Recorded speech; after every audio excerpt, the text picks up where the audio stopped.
Swayam Prabha. Digital India. Educated India.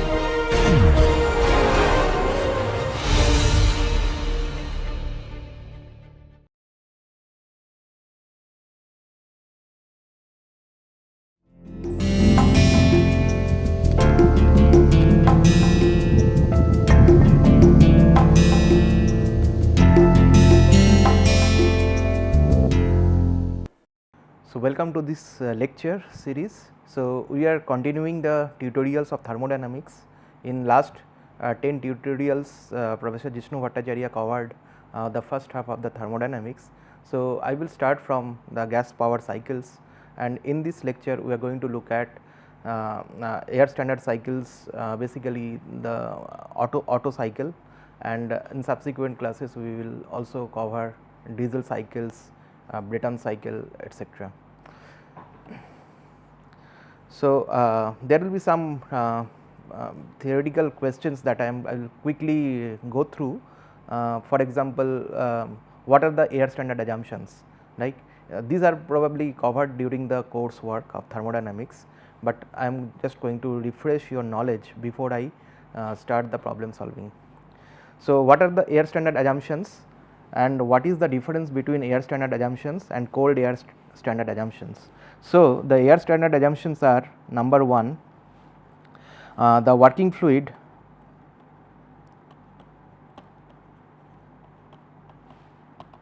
is air which behaves as an ideal gas, right.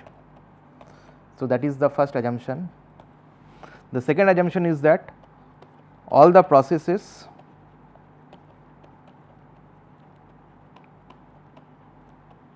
are internally reversible.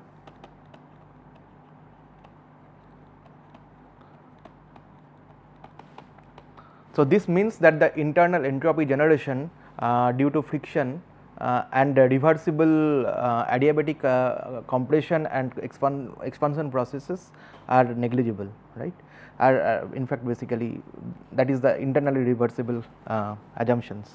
Okay. So, what does it mean? That internal entropy generation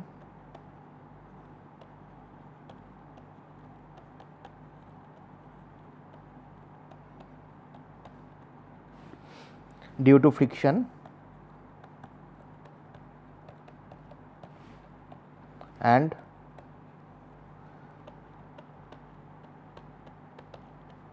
reversible adiabatic compression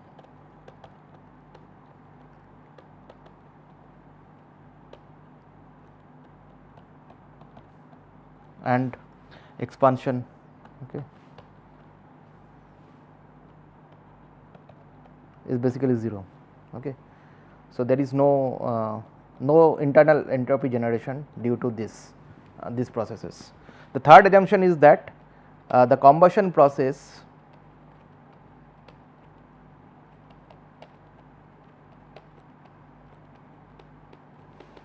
is replaced by heat addition.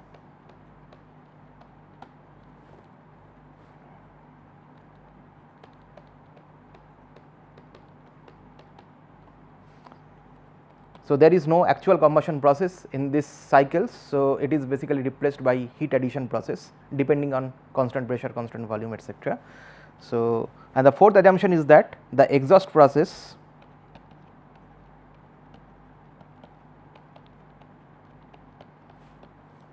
is replaced by heat rejection.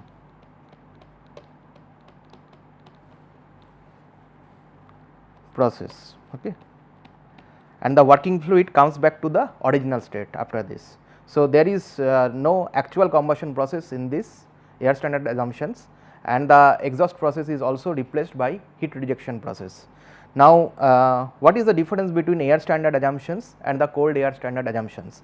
Now, the only difference that cold air standard assumption involves that the working fluid that is air, and it is basically it can be treated as ideal gas with constant properties at room temperature, right. So, the cold air standard assumption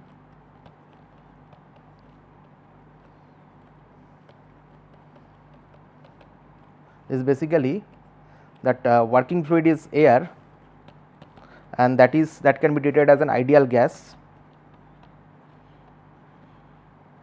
at room temperature.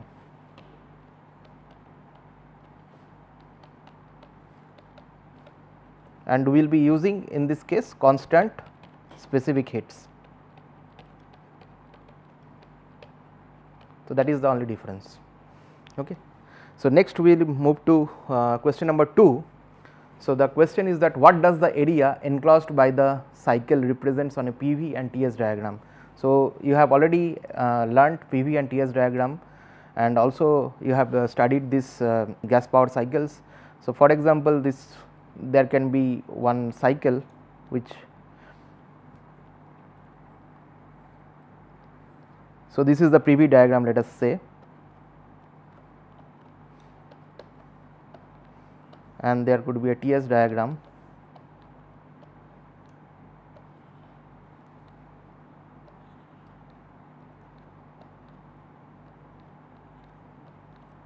So, 1, 2, 3, 4. 1, 2, 3, 4. So, the question is that what does the area enclosed by this cycle represent? Okay. So, this basically represent the work done. Okay. So, the area in both the diagram is basically represents the work done during this cycle. Okay. Next, what is the mean effective pressure for reciprocating engines and how it is defined? So, basically the mean effective pressure is a constant pressure that acts on the IC engine, and that is basically equivalent to the net work produced during the cycle. So, if the pressure is held constant, and then the amount of work done by the entire cycle, that pressure is basically called as the mean effective pressure. Now, can the mean effective pressure of an automobile engine in operation be less than the atmospheric pressure? So, mean effective pressure is basically it is a differential pressure. So, in a piston there are pressures that is acting on both sides of the piston, and based on the difference of the pressure the cycle basically works. So, it can be possible that the mean effective pressure be less than atmospheric pressure. Okay. Now, I will come to question number 3. So, this is basically an ideal gas Carnot cycle which uses air as the working fluid, and it receives heat from a heat reservoir at 1027 degree centigrade. It repeats 1500 times per minute, okay, and has a compression ratio of 12. The compression ratio is defined as the volume ratio during the compression process. So, determine the maximum temperature of the low temperature heat reservoir, the cycle's thermal efficiency, and the amount of heat that must be supplied per cycle if this device is to produce 500 kilowatt of power. Okay. So, it is an ideal gas Carnot cycle. So, if I draw the TS diagram of this, so y axis is basically temperature and the x axis is entropy. So, 1 to 2 is basically the heat addition, 2 to 3 is an isentropic process. So, this is 2 to 3, 3 to 4 is constant temperature heat rejection, and 4 to 1 is an isentropic process again, back to the original state. So, here we will assume the air standard assumptions, and the kinetic and potential energy changes are negligible, that is another assumption, and we will use air as an ideal gas with constant specific heats.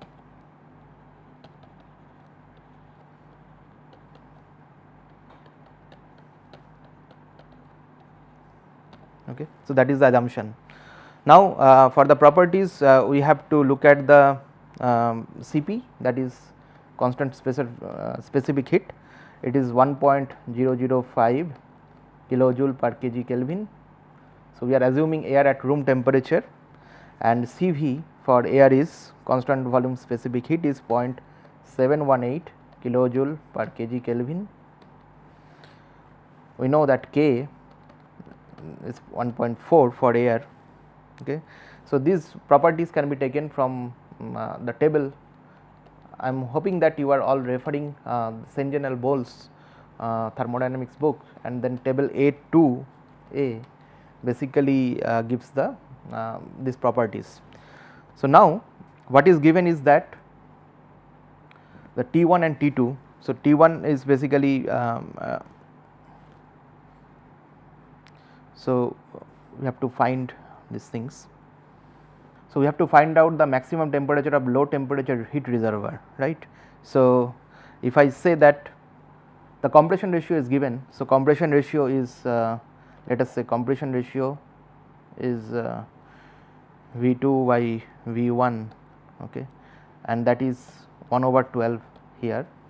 And if I say that okay, the temperature of the cold reservoir is TL.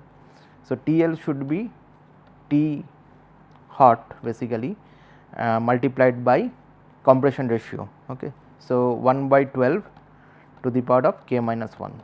Okay. So, that is the formula that we are going to use, and TH is basically the hot reservoir, which is 1027 degree centigrade plus 273 Kelvin, and this compression ratio is 12, that is known, K is 1.4. So, we can find temperature of the this low temperature reservoir. Okay. So, that we can find as 481.1 Kelvin. Okay. So, this is your compression ratio, which is. So, now what we have to find is the cycle's thermal efficiency. So, this is a Carnot cycle. So, thermal efficiency of a Carnot cycle is basically written as 1 minus temperature of the low temperature reservoir and the temperature of the high temperature reservoir. Okay. So, if I substitute it back, I will get it as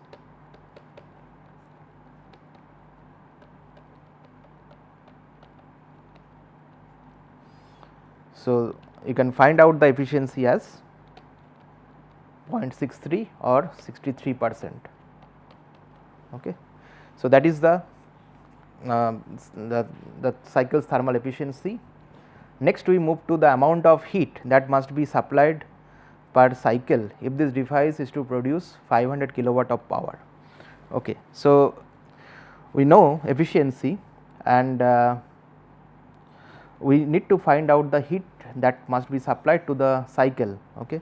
So, basically you know the Carnot cycle efficiency, and which can be written as the net work output of the cycle divided by the heat that is supplied, and from this you can find the heat that is supplied to the cycle is W net divided by thermal efficiency.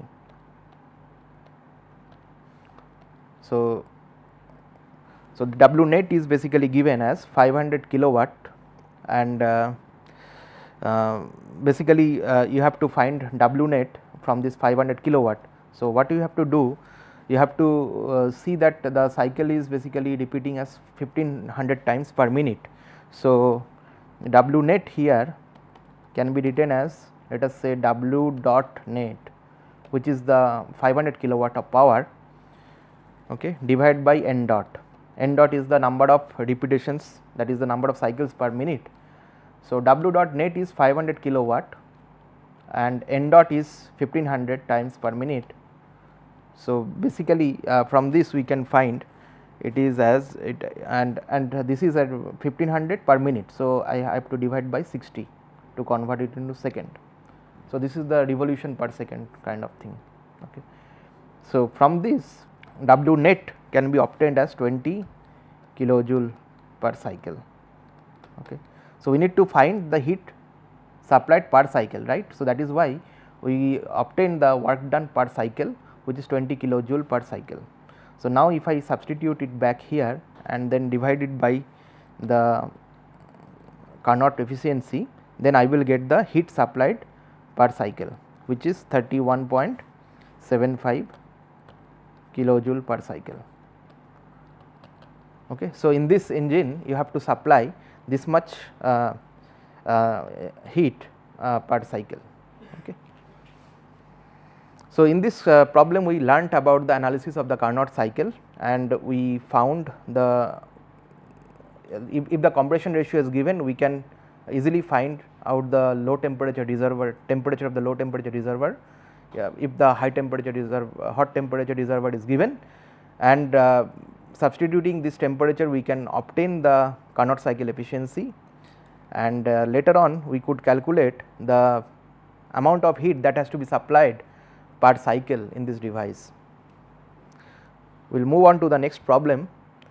So, next problem is an air standard cycle with constant specific heats.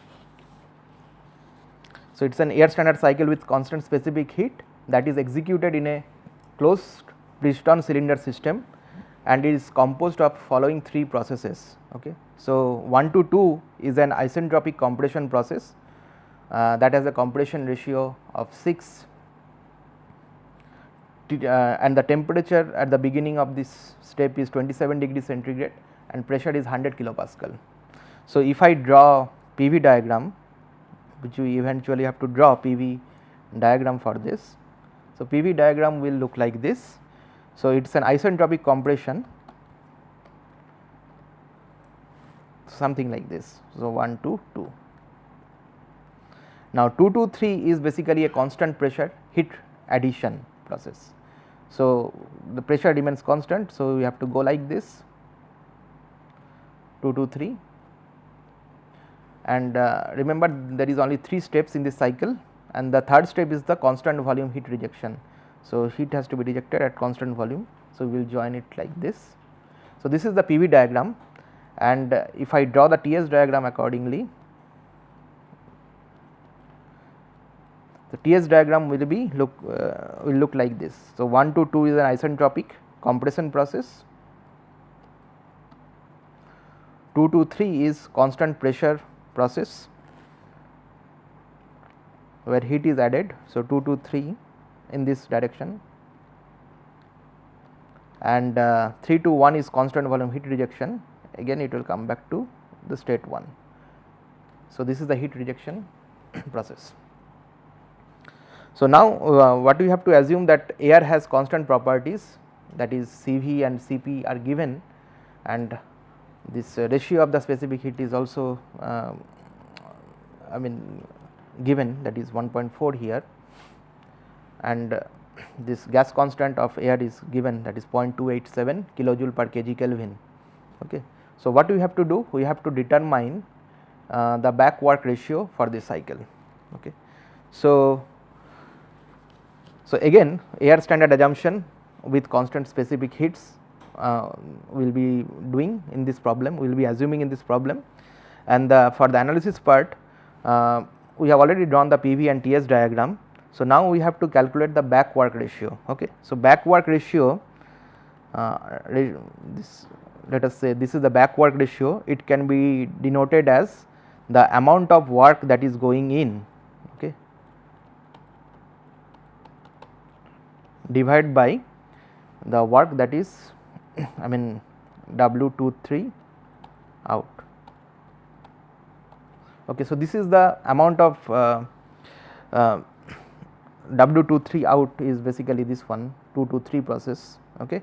So, if we can calculate this, then we can find out the back work ratio. So, for the process 1 to 2, so first is the isentropic compression process, okay, and process 1 to 2 is an isentropic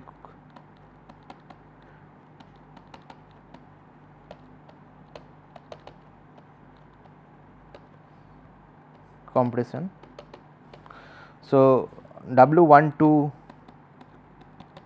can be written as M Cv T2 minus T1. Okay. So, now T2 can be obtained from V1 by V2 to the power of k minus 1. Okay. So, this can be written as T1 and V1 by V2 is basically the compression ratio, right. So, it is R, that R is equal to 6 here.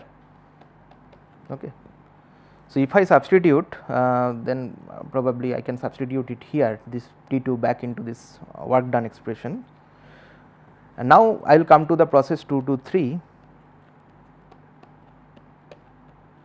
which is basically a constant pressure heat addition process, and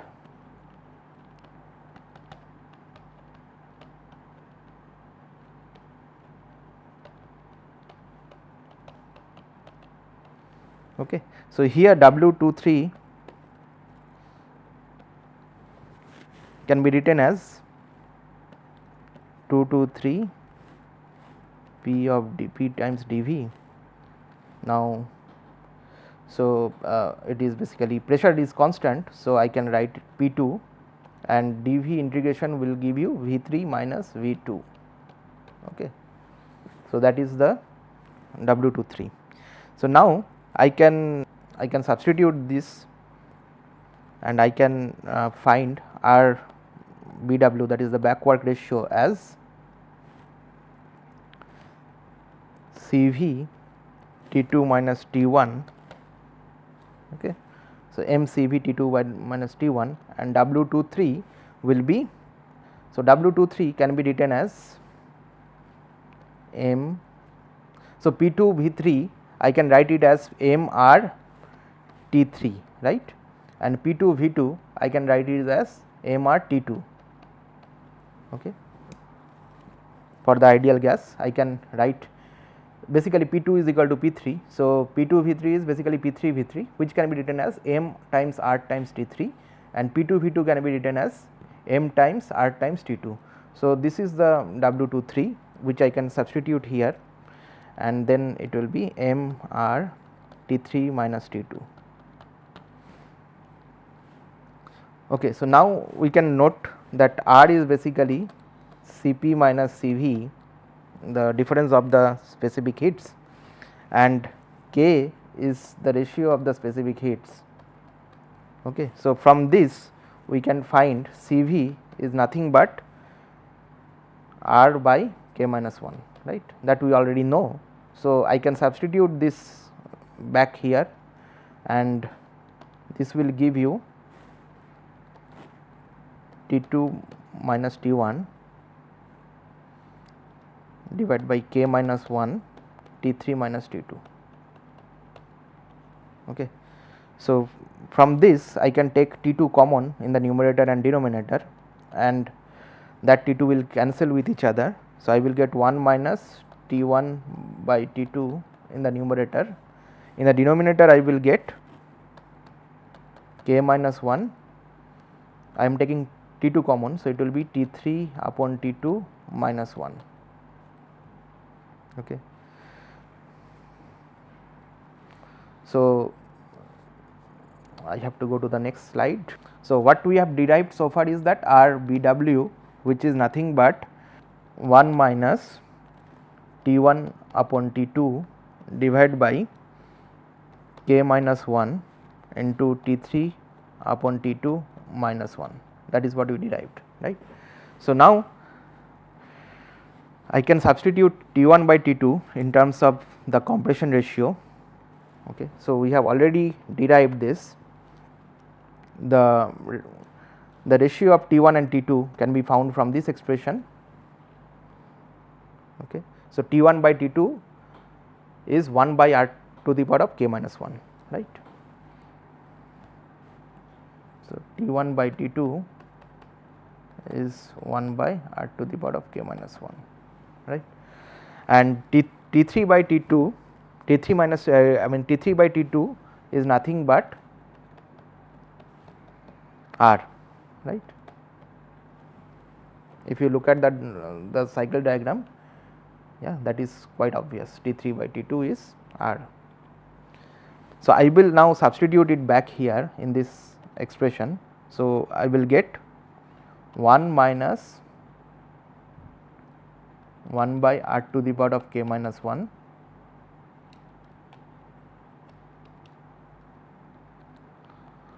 1 by r to the power of k minus 1 upon k minus 1 times r minus 1.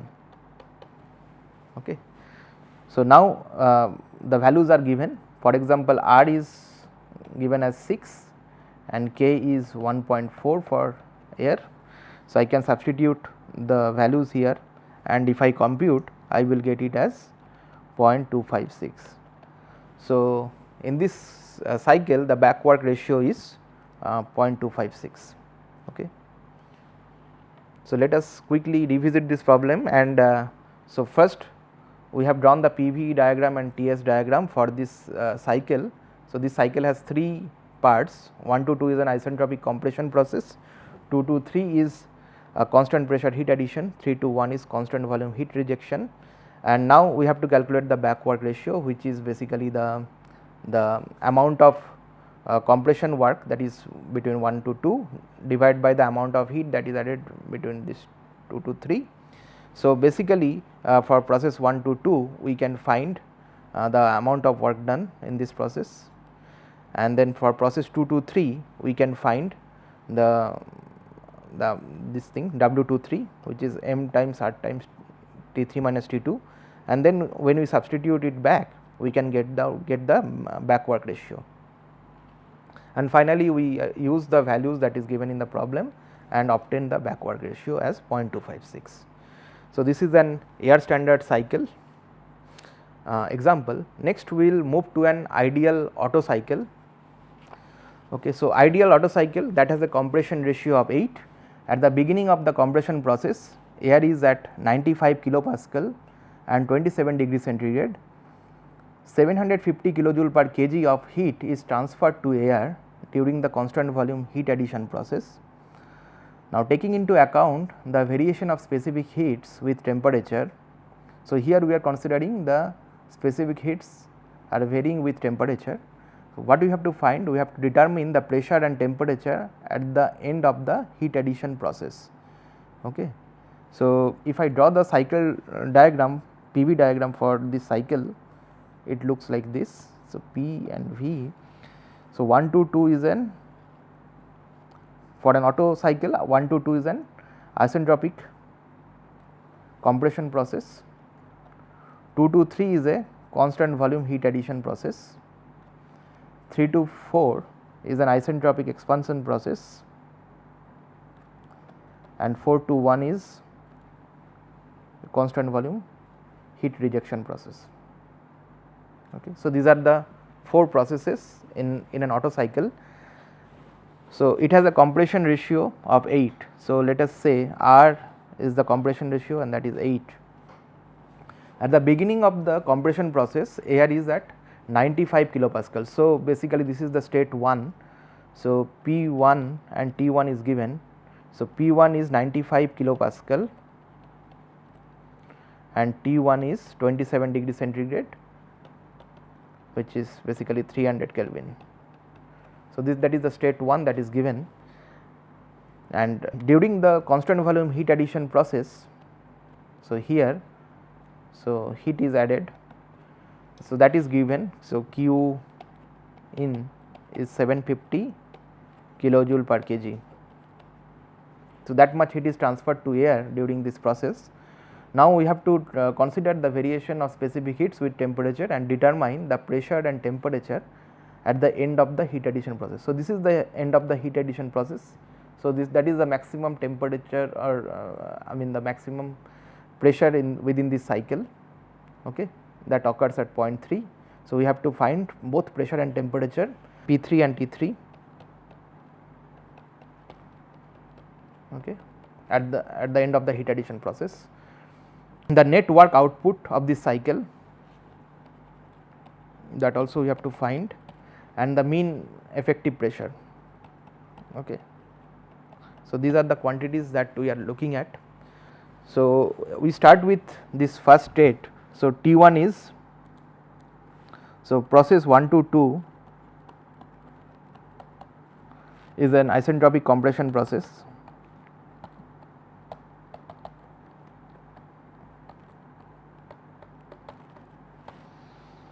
And here we have T1 is equal to 300 Kelvin then we can find U1, that is internal energy, as 214.07 kilojoule per kg, and VR1, that is 621.2. This we have to find from the table for air.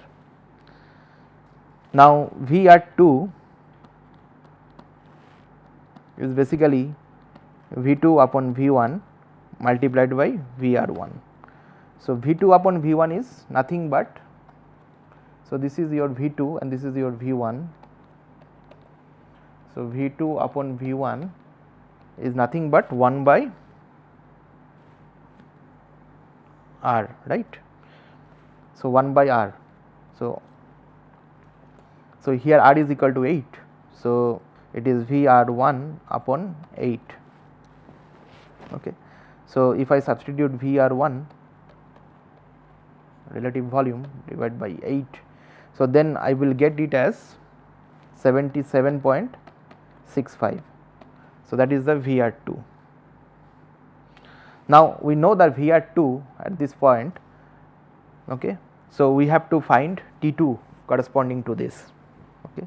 So we know VR2 as 77.65, and now from the table of air we can basically find T2 and U2. So T2 can be found as 673.1 Kelvin and U2 can be found as 491.2 kilojoule per kg, okay.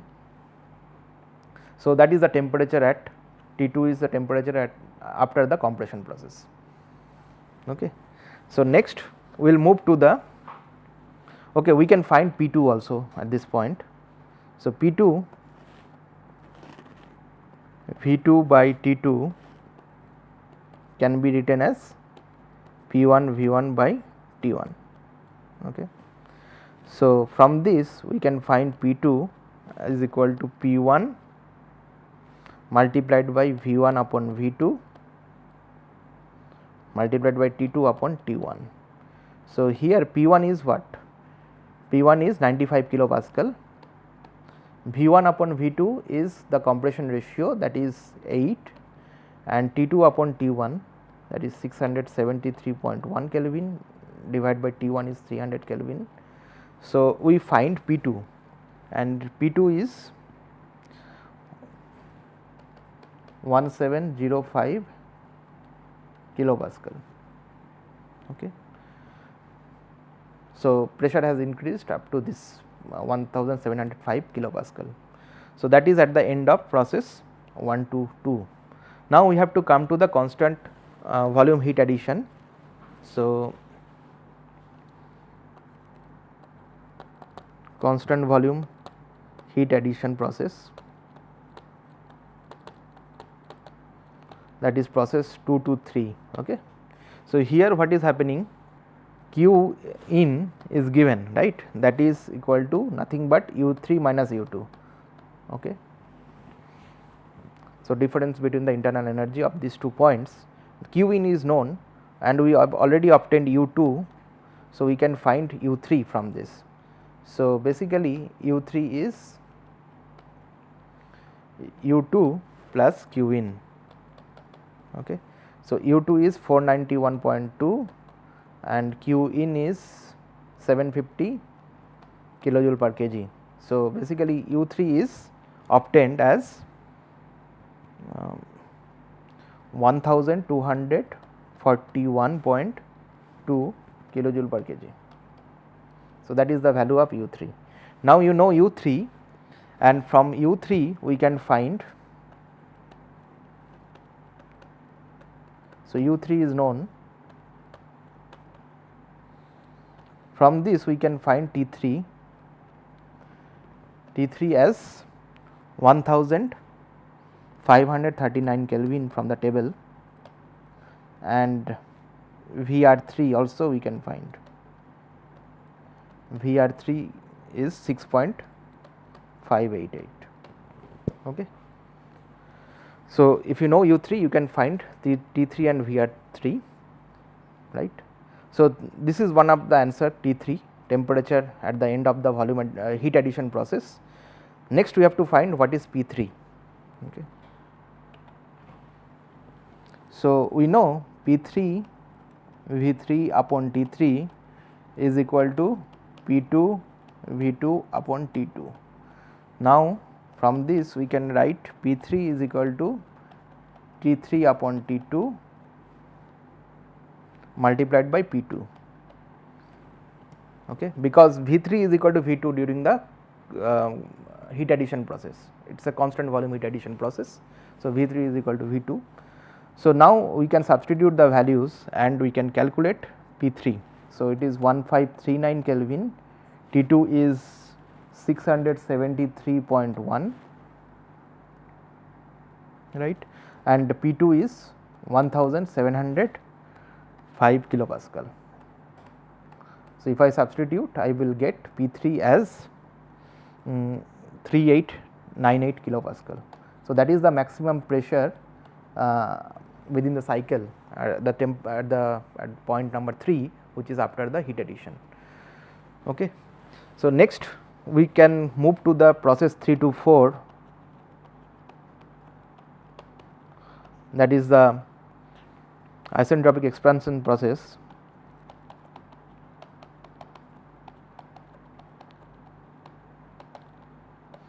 Okay. So, this is your process number 3 to 4. Okay. So, here we have to find the temperature at the exit of this at the end of process 3 to 4.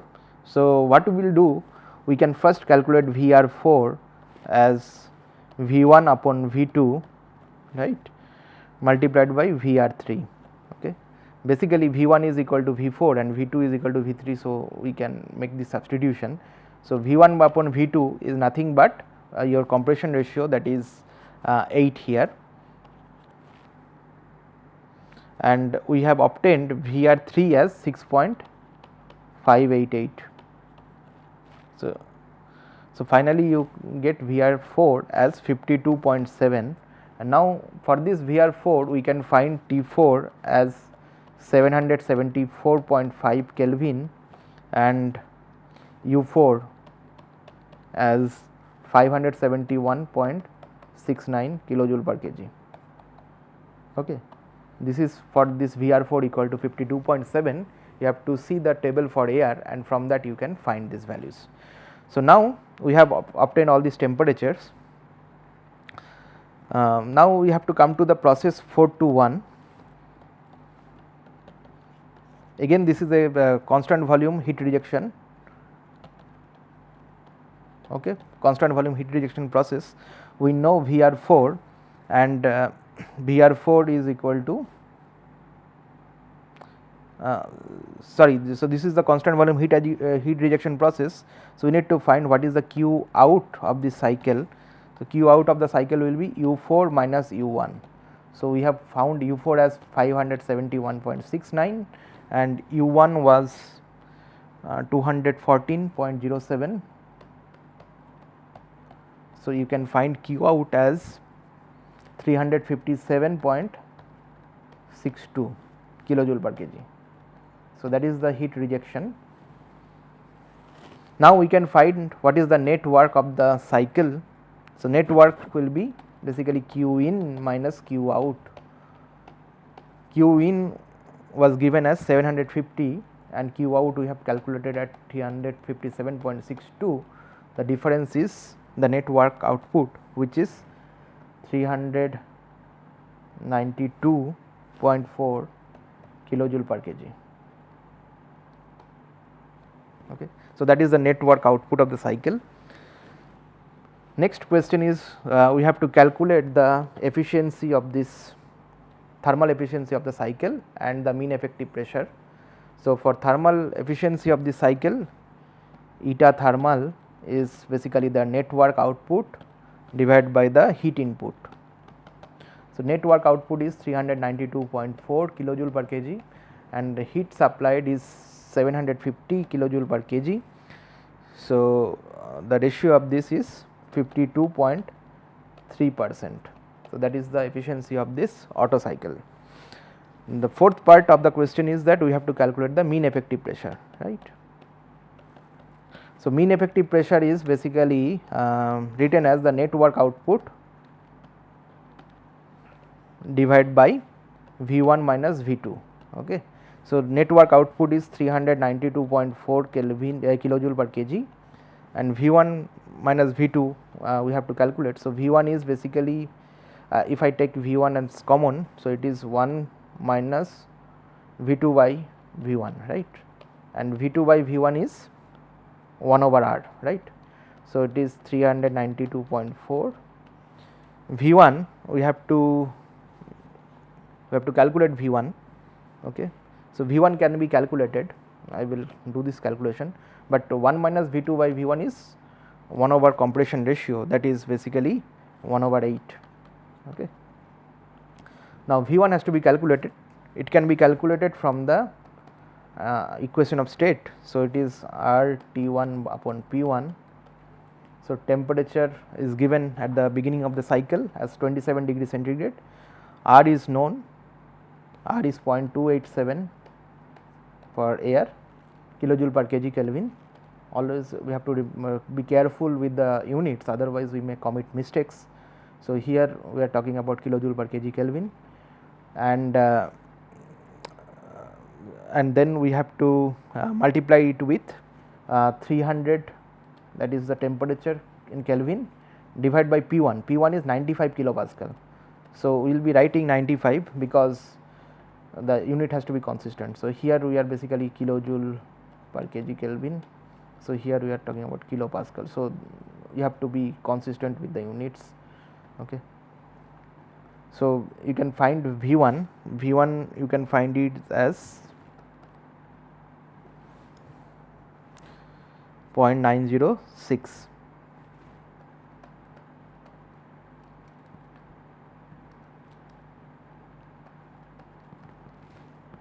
meter cube per kg. Okay. So, now you can put the value of V1 back into this, and you can find mean effective pressure as 495 kilopascal. So, that is the amount of that is the mean pressure that will be acting on the piston during the cycle. Okay. So, next we will quickly move to another problem on ideal Otto cycle. Okay. So, it is an ideal Otto cycle that has a compression ratio of 9.2. So, basically R is given, and it uses air as the working fluid. At the beginning of the compression process, air is at 98 kilopascal. So, P1 is given 98 kilopascal, and T1 is given 27 degree centigrade, which is 300 Kelvin. Okay. So, the pressure is doubled during the constant volume heat addition process. So, if I draw the PV diagram,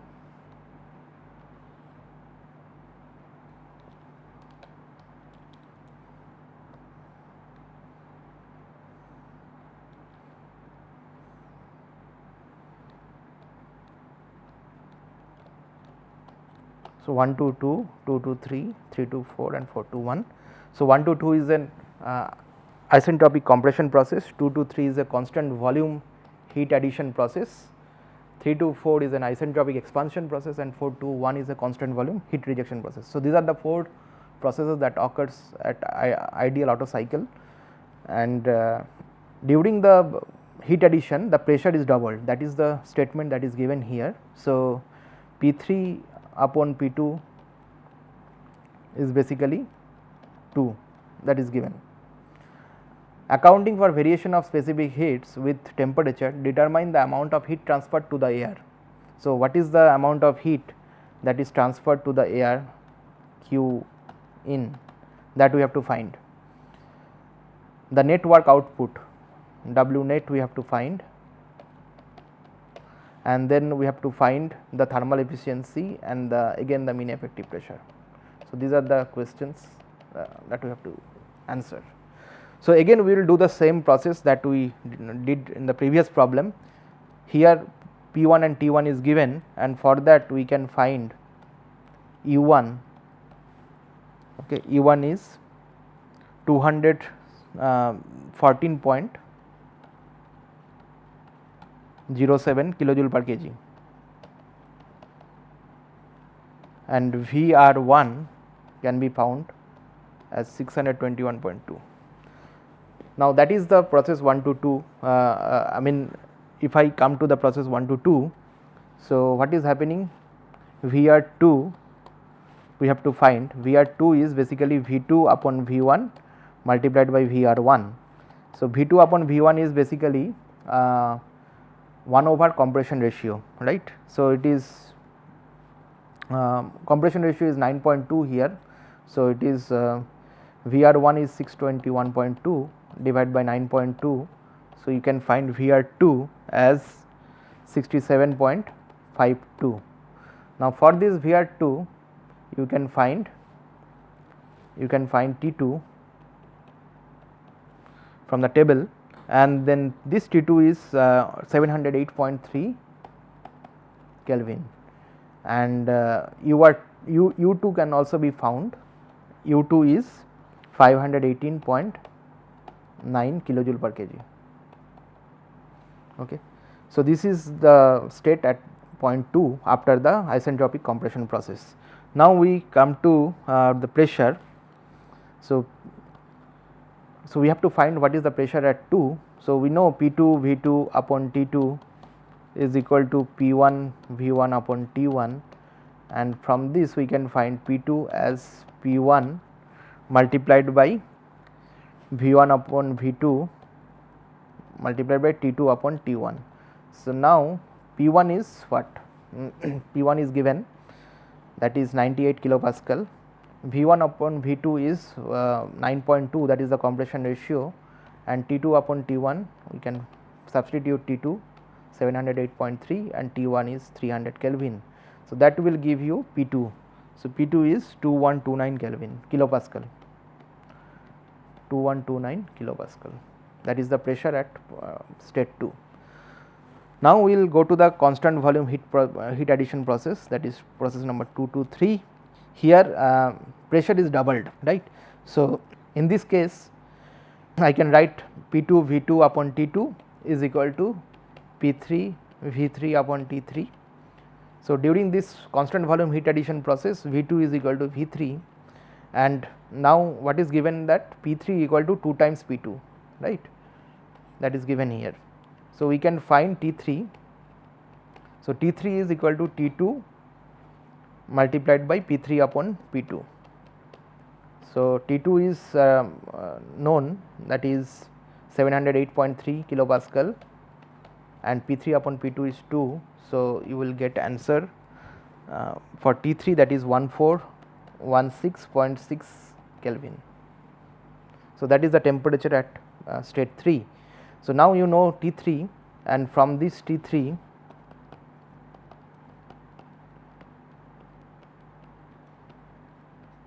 you can find U3 and VR3. So, VR3 is 8.593 and U3 is 1128.7 kilojoule per kg. Now, we can solve the first part of the problem, that is the heat transfer to the cycle. Q in is U3 minus U2. Okay. So, U3 is 1128.7 and U2 is 518.9.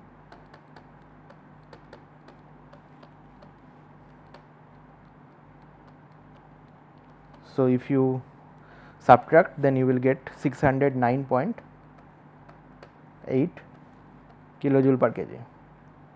So, that is the heat transfer during process 2 to 3.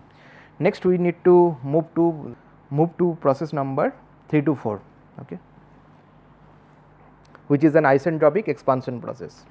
So, process 3 to 4, here VR4 is equal to V4 upon V3 multiplied by VR3. So, V4 upon V3 is basically, if you look at the cycle diagram, V4 upon V3 is basically V1 upon V2, which is the compression ratio. So, I can write R multiplied by VR3, right.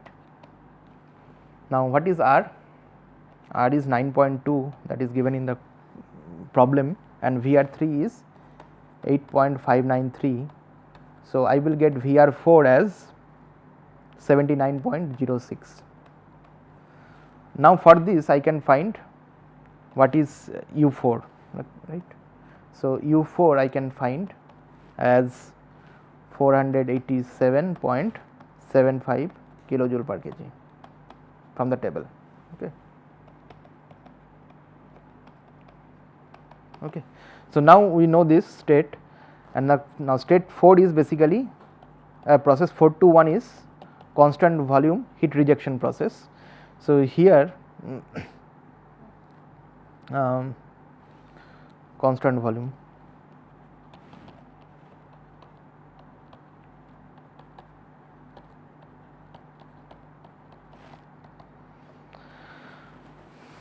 So, Q out is basically U4 minus U1 in this process. So, U4 is already known 487.75, and U1 we obtained initially we wrote as 214.07. So, Q out can be obtained as 273.7 kilojoule per kg. Okay. So, now we know that what is the Q out, and Q in we have just now calculated. So, we can find net work output of the cycle, that is Q in minus Q out. Our Q in was 609.8 and Q out is 273.7. So, W net is 336.1 kilojoule per kg. Now, the third part of the problem is the thermal efficiency. So, thermal efficiency is the net work output divided by Q in. So, net work output is 336.1 kilojoule per kg, and Q in we obtained as 609.8. So, the thermal efficiency is basically 55.1%.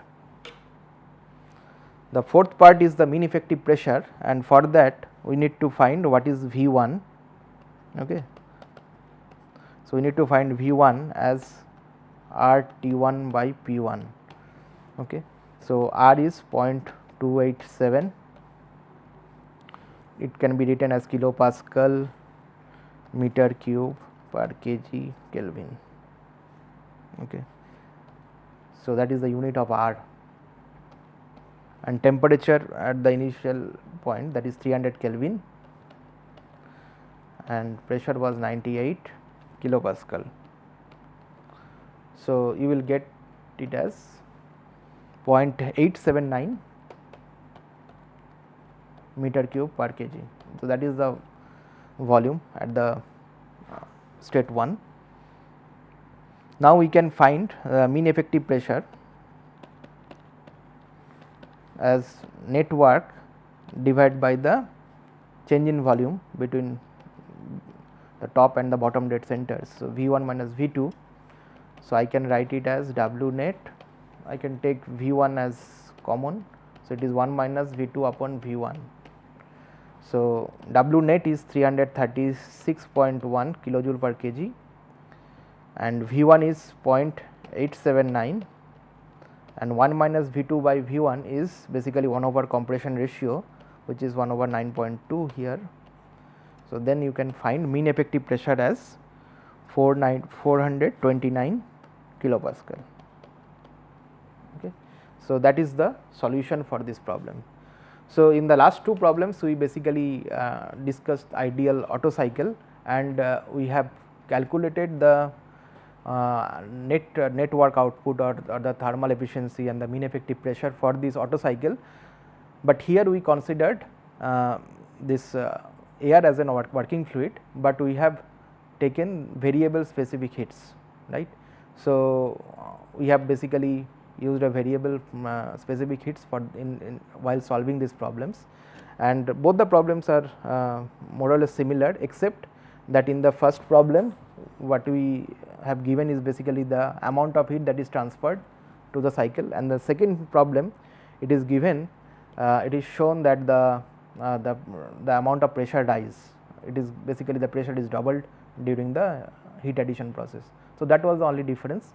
Otherwise, both the problems are similar, and the solution approach whatever I have mentioned here, if you follow it step by step, then you can solve it easily. Thank you, and we will meet in the next tutorial.